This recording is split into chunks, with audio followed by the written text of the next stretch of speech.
making another album, and I just completed a session on a piece that has been bothering me for a while. It's the last track on the album. Very simple song that I almost completely improvised at first. And the process of getting to where I've got with this piece is quite instructive in a number of ways. First of all, one of the things that happened with it was I got attached to a concept that I've got in my head, which has actually been incredibly useful for me to start singing and songwriting. And it's kind of like one of those thought experiment questions that I use a lot, which was, it's an if I had to question. So back when I started making music again after the extended 8 to 10 year break, I'm not exactly sure how long, depends on when you measure it, but for making music, and I came back to making music. I started making music in a DAW, just like I did before, and I made an album, which is fine. But then I realized I wanted to do something different. Really, I wanted to perform electronic music. That's really kind of where I'm from. I've been a performer in my early years, and that was why I came to music. And in a sense, making music in a DAW, sort of assembling music in a DAW, was going against that. So back in 2018 maybe, I asked myself the question, if I had to release a piece of music every day for the rest of my life, and I only had an hour to do it, what would I do? And as a result of that started the whole explosion in me making live electronic music on YouTube every day for going on 18 months or so.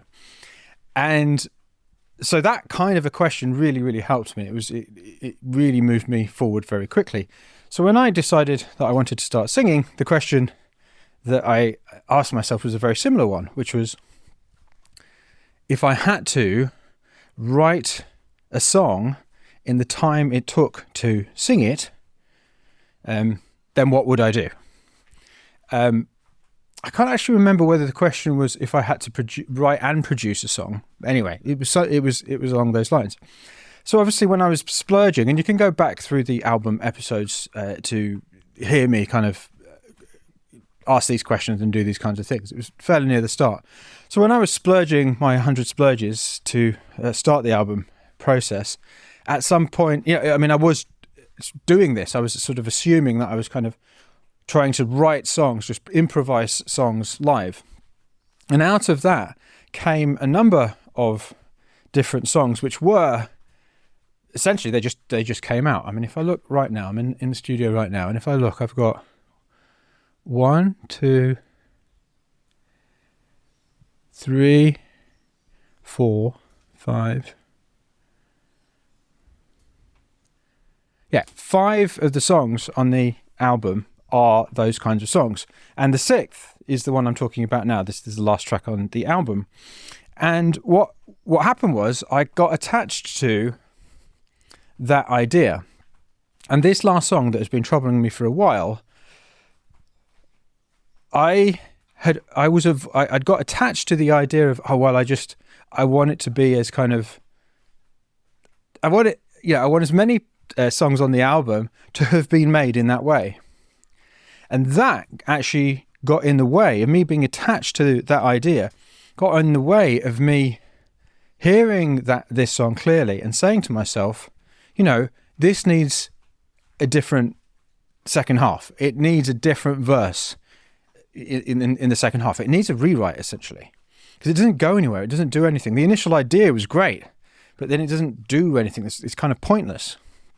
And for so long, I was avoiding making the decision to rewrite it because I'd got attached to that way of doing things, or that initial idea, which I really liked. I think there was probably a bit of pride involved in there as well. And that was getting in the way of me listening to what the music was telling me and doing the rewrite. So over the last week, I've kind of come to terms with that and been honest with myself. And I lay on my bed last night and with the computer and just rewrote a second verse. And it seems to have worked anyway. I mean, I don't know, obviously, because I've just sung it and did it. But the second thing, so that's the first thing. This song's taught me a lot. So that was the first thing, is that even though that initial thought experiment, that what would I do if question, was very helpful, in this case, me being too attached to that stopped me from hearing the piece clearly. The second thing I've learned from this track was, it's confirmed something that I already knew maybe from this track, is about quickness, about going fast, about speed.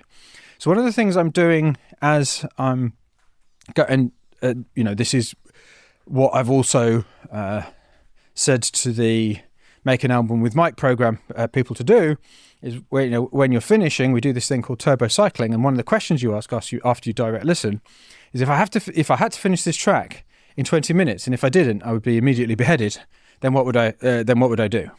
And it's not that you have to finish this track in 20 minutes. It's just a way of clarifying what is the most important thing to focus on. And also, sometimes, as I'm about to show you, sometimes for you to come up with a better idea.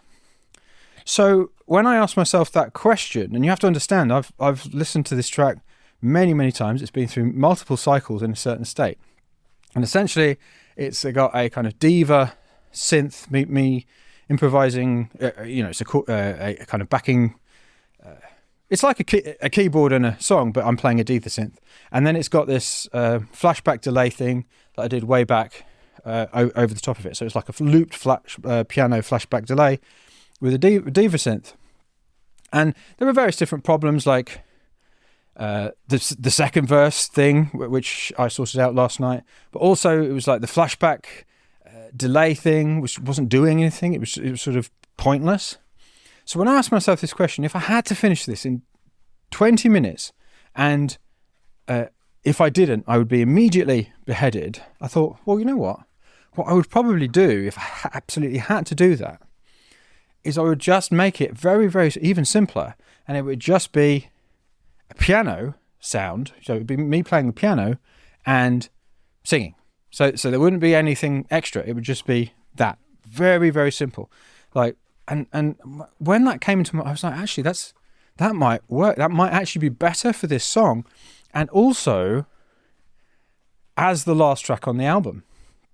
It kind of comes to a rest, and it's just a very simple, short. It's only 2.5 minutes long. Very simple and short song that just says something without too much elaboration.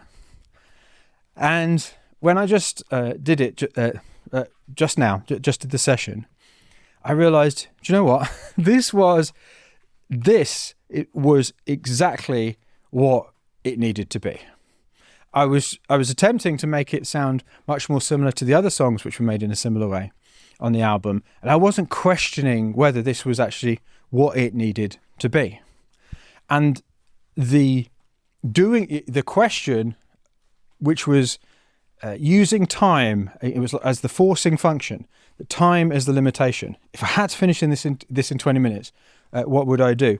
Led me to a higher quality outcome. Now, obviously, I don't know whether the actual performance that I did just now is of higher quality, but that doesn't matter. The choice of instruments and what I'm not going to use and what it's actually going to be was much better because of that limitation of time. If I hadn't asked myself that question, I may never have realized that this is what it meant to be. And the reason I'm telling you this is that this belief around time, more time, if you spend more time, then it's better, is not true. Similarly, if you spend less time, it's not necessarily better either.